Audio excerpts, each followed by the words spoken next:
The Bangladesh issue, because we saw and it is evident that how the deep state of United States was involved in regime change during the Biden administration, and then Muhammad Yunus made Junior Soros also. So what is your point of view about the Bangladesh? Junior Soros, and what is the role that the deep state played in the situation in Bangladesh? Well, there was no role for our deep state. It was this is something that the Prime Minister has been working on for a long time and has been worked on for hundreds of years, frankly. I've been reading about it. But I will leave Bangladesh to the Prime Minister. মাত্র 15 second, আর এই 15 সেকেন্ডেই খেল খতম মোহাম্মদ ইউনূসের। খেল খতম বাংলাদেশের। বড় বড় lecture, বড় বড় বুলি সব এখন চুপ। মোহাম্মদ ইউনূস এখন পালাবার পথ খুঁজে পাচ্ছে, আমেরিকার দৌড়ে দৌড়ে ঘুরে বেড়াচ্ছে। ট্রাম্পের সাথে যদি একটু করুণা, একটু ভিক্ষা পাওয়া যায়। মূল ব্যাপার যেটা, সেটা হচ্ছে যে আমেরিকাতে গিয়েছেন বা প্রধানমন্ত্রী নরেন্দ্র মোদী এবং যথারীতি ডোনাল্ড ট্রাম্পের সাথে তার আলোচনা হয়। ভারত এবং আমেরিকার মধ্যে শুল্ক নিয়ে দর কষাকষি, বিভিন্ন ইস্যু নিয়ে দর কষাকষি, ব্যবসা নিয়ে দর কষাকষি চলছে। এটা আগেও চলছিল, এবারও চলবে। কিন্তু সারা বিশ্ব তাকিয়েছিল ভারত বাংলাদেশ ইস্যুতে ডোনাল্ড ট্রাম্প কী বলে। বাইডেনের উস্কানি, সোরসের টাকা, বাংলাদেশে যে অশান্তিকর পরিস্থিতি তৈরি হয়েছে এবং তার জের এসে পড়েছে ভারতে।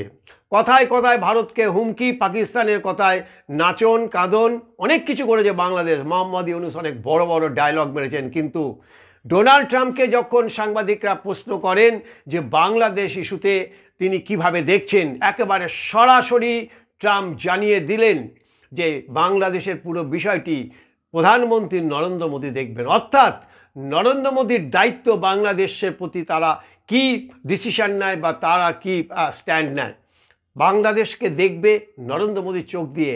না বললেও একেবারে 15 সেকেন্ডের, ঠিক 15 সেকেন্ডের এই বাক্যতেই ডোনাল্ড ট্রাম্প, পৃথিবীর সর্বশক্তিমান দেশের সর্বশক্তিমান রাষ্ট্রনেতা, তিনি বুঝিয়ে দিলেন যে ভারতবর্ষের সঙ্গে বাংলাদেশের টক্কর নিতে গেলে তাদের কপালে কী লেখা আছে।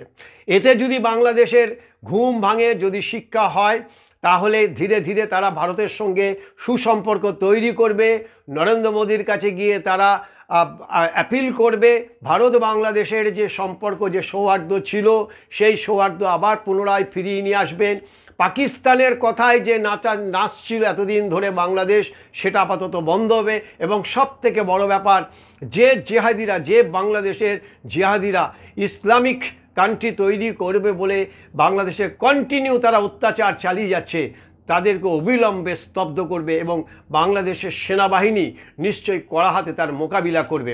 এখন দেখার যে মোহাম্মদ ইউনূস দিল্লি বা বাংলাদেশ থেকে, আমেরিকা থেকে ফিরে এসে তিনি বাংলাদেশের সঙ্গে কি বার্তা দেন এবং দিল্লির সঙ্গে তারা কি সম্পর্ক তৈরি করে।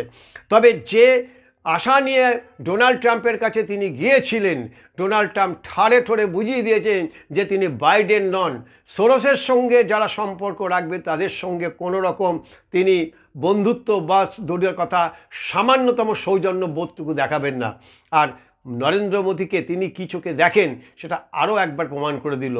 ভারতে যারা নরেন্দ্র বিরোধী রয়েছেন, নরেন্দ্র মোদী বিরোধী রয়েছেন, ভারতে যারা রাষ্ট্রনেতার বিরোধী রয়েছেন, তাদেরকেও আজকে সম্ভবত জবাব দিয়ে দিলেন ডোনাল্ড ট্রাম্প যে ভারত মার্কিন যুক্তরাষ্ট্রের মধ্যে যে সম্পর্ক, সেটা কত সুদূর প্রসারী হতে চলেছে এবং ভারতীয় অর্থনীতি যেভাবে ধীরে ধীরে মজবুত হচ্ছে, তাতে মার্কিন যুক্তরাষ্ট্রের কতটা ভূমিকা থাকবে। একই সঙ্গে নানাভাবে আমেরিকা ভারতের যে বাণিজ্য চুক্তি, সে বাণিজ্য চুক্তিরও প্রতিফলন ঘটবে বলে মনে করছেন বিশেষজ্ঞরা। কিন্তু সব কিছুকে ছাপিয়ে আজকে বাংলাদেশ নিয়ে ডোনাল্ড ট্রাম্প যে বার্তা দিলেন, যে ছোট্ট 15 সেকেন্ডের ভাষণ তিনি বক্তব্য রাখলেন, তাতে আর বলার কোনো অপেক্ষা রাখে না যে বাংলাদেশের কপালে আগামী দিনে অনেক বড় দুঃখ অপেক্ষা করছে।